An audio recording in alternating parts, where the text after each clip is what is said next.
Уақыт тез өтіп жатыр ма? Ештеңеге жеткізе алмайсыз ба? Сәлем тыңдармандарым, сіздермен бірге ғажап әлем арнасы. Каналыма тіркеліп қоңырау белгісін басуды ұмытпаңыздар. Бұрын уақыт жай өтуші еді, қазір заман өзгерген, уақыт бұрынғыдан жылдам өтеді дегенге сенетіндердің қатарынансыз ба? Соңғы кездері айдың аптадай, аптаның күнде ақ боп зулап жатқанын айтушылар аз емес. Таң атса, кеш батады, кеш батса, таң атады, уақыт қайда зымырап барады деп таңырқаушылар көп.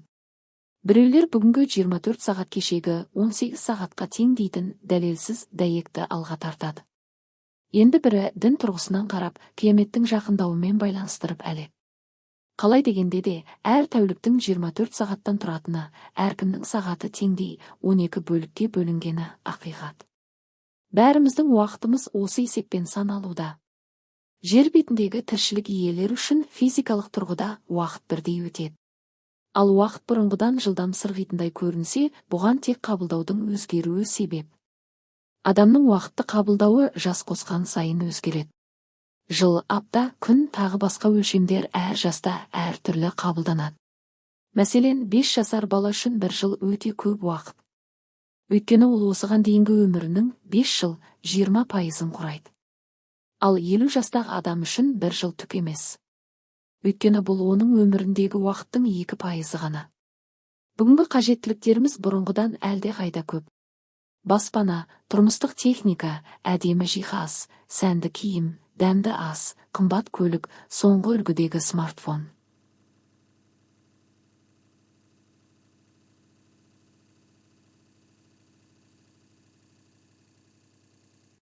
Тізім өте ұзақ. Соның бәріне қаражат табам деп біраз уақыт жұмсаймыз. Ал қаржыны тауып, қажетімізді алған соң оны пайдалануға тағы да уақыт еншісін бөліп береміз. Ғаламторға, әлеуметтік желіге келгенде тым жомартпыз. Оларға кеткен уақыт пен ақша шығынын шыбын шаққан қорлы көрмейміз. Бұрын тым болмағанда бірдеңені күткенде, кезекке тұрғанда іш пысып уақыт өтпей кететін. Ал қазір ондай сәттерде де уақыттың қалай өткенін сезбей қаламыз. Себебі қолымызда телефон бар. Бір үңілсең бітті, терең мұхитына сүңгисің де кетесің. Міне осындай себептермен бүгінгінің адамында 1 грамм артық уақыт жоқ. Уақыт жетпейді мен уақыт жоқты жиі айтатындар, тайм-менеджменттің иісі мұрнына бармайтындар деуге болады. Тайм-менеджмент бұл тек уақытты басқару емес, уақыт кеңістігіндегі өзіңді басқару. Тайм-менеджмент әдіс-тәсілдерін өріміңізге енгізу және оларды іске асыруға дағдылану көбірек жетістіктерге жетуге көмектеседі. Энергия қорының сарқылуының алдын алып, стрессті азайтады. Тайм-менеджменттің негізгі принциптері жоспарлау, стратегиялық жоспарлау, 1 жылға жоспар құру, оны орындау жолындағы 90-дық және әр айдың жоспарын жасау, тактикалық жоспарлау, таңертең бүгінгі күннің маңызды шаруаларын жоспарлау, ертеңгі күннің жоспарын құру, 1 апталық жоспар жасау, 2 приоритет қою, жоспарлау кезінде тізімдегі шаруалар мен міндеттерге приоритет қою, басқаша айтсақ, басымдығын анықтау өте маңызды. Ол арқылы ең маңызды, ең зәру, тығыз деген шаруалар уақытынан қалмай іске асады. Бұл ретте Эйзенхауэр матрицасын басты назарға алуға болады. Ол бойынша шаруаларыңызды мына пункттердің қайсысына сәйкес келеді, соның тұсына жазасыз. Маңызды әрі шұғыл, уақыт шегі белгіленген. Белгілі бір уақытта жасалмаса, одан кейін кеш болатын маңызды шаруалар алдын алу үшін, мәселен, күнделікті ішетін дәрумендерді алу, фитнеске бару, маңызды, бірақ шұғыл емес, даму, жаңа білім алу, ақылдасу, жоспарлауға қатысты шаруалар, мүмкіндігінше уақыт бөлу, хобби, киім, сырт келбетке қатысты, арнайы уақыт бөлу, отбасы, туыстар, жеке уақыт, даму. Маңызды емес, бірақ шұғыл, біреуге бір нәрсені хабарлау, қоңырау соғу. Барынша ақшамдау, азайту, азық-түлік алу, киім-кешек көру, дүкен аралау, делегация жасау. Басқа адам, мүшелі қызметкерлерге қалдыруға болатын шаруалар. Жоспарды іске асырудың тиімділігін арттыру үшін тайм-менеджменттің түрлі тәсілдерін қолдануға болады. Помодоро әдісі қандайда бір тапсырманы орындау алдында 25 минутқа таймер қойыңыз. Бұл үшін кері уақытты есептеу құрылғысы болмаса, ұялы телефондағы оятқыш режимін қолдануға болады. Жұмыс істеп жатқанда өзге ештеңеге көңіл аудармаңыз. 25 минуттан соң дабыл қағылғанда шаруаны тоқтата тұрып 5 минут демалыңыз. Бұл жұмыстың келесі бөлігінде өнімділікті арттыру үшін керек. Сондықтан демалу уақытын басқа шаруаға арнамай, сапалы тынығыңыз. 5 минут өткесін тағы да 25 минутқа таймер қойып, жан-жағыңызда ештеңеге алаңдамастан ісіңізді жалғастырыңыз. Осылайша арсына 5 минуттық үзіліс салған 4 айналымнан кейін өзіңізге 15-30 минуттық ұзақ демалыс беріңіз. Мектептегідей жоспарлы істі жүзеге асыру уақытын дәл мектептегі сабақ кестесіндей бөлген жөн. Яғни 40-45 минут жұмыс, 10-15 минут үзіліс. 40-45 минуттық үш жұмыс бөлігінен соң 30 минуттық үлкен үзіліс.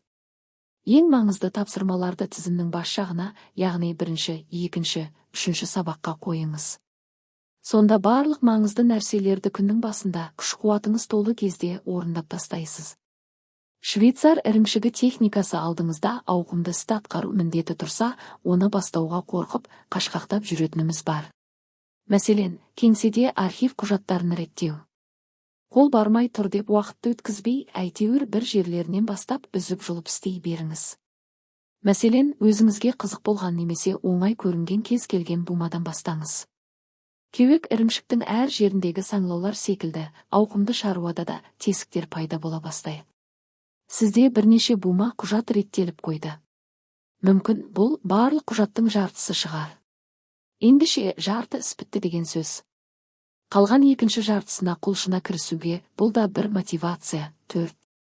Жұмыс сапасын жақсарту. Үнемі жұмыс сапасын тағы қалай жақсарта аламын деген сұраққа жауап іздеу және тапқан жауаптарды тәжірибеде қолдану тайм-менеджменттің тиімділігін арттырады. Уақыт, энергия, ресурсыңызды не ұрлап жатқанын анықтаңыз.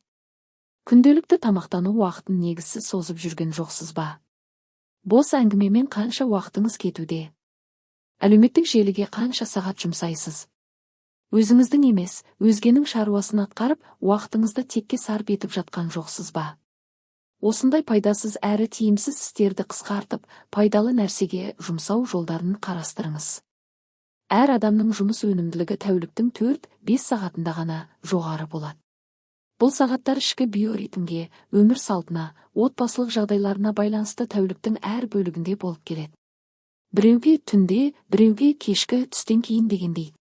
Өзіңіздің жұмыс өнімділігі жоғары уақытыңызды анықтаңыз да, маңызды шаруаларды сол уақытқа жоспарлаңыз.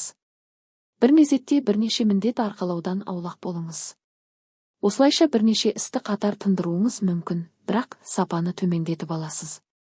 Әр өз ресурсыңызды шектен тыс шығындап, бірнеше есе тез шаршайсыз. Бос уақыт қалдырыңыз. Жоспарлау деген әр минутты міндеттермен толтырып тастау емес. Шаруаларды бір-біріне тығыз жоспарламаңыз, арасына бос уақыт қалдырыңыз.